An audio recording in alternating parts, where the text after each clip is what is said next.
Bogus बियाण्यांचे प्रकार बाहेर येतात म्हणून महाराष्ट्राने पहिल्यांदा एक प्रयोग केलेला आहे। केंद्र सरकारची साथी हे साथी पोर्टल आहे। या पोर्टलवर जी काही बियाणं आहे त्याचं रजिस्ट्रेशन करावं लागतं आणि त्याला ट्रेसेबल अशा प्रकारचं जे रजिस्ट्रेशन असतं, म्हणजे नेमकं त्याचं उत्पादन कुठे झालेलं आहे हे आपल्याला त्याच्यावर ट्रेस करता येतं।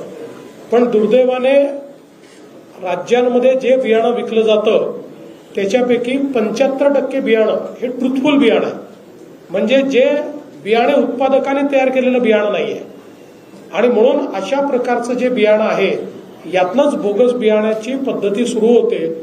म्हणून या वर्षीपासून केंद्र सरकारला रिक्वेस्ट करून महाराष्ट्राच्या कृषी विभागाने या जे काही ट्रुथफुल बियाणं आहे हेही साथी पोर्टलवर आणावं लागेल असा नियम केला। केंद्राने देखील मान्यता दिली।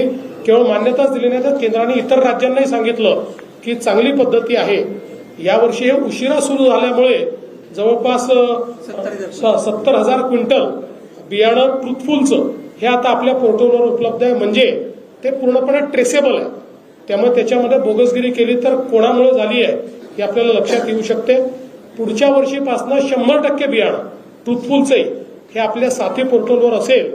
त्यामुळे हा जो काही बोगस बियाणाचा विषय आहे हा विषय निश्चितपणे आपण बंद करू।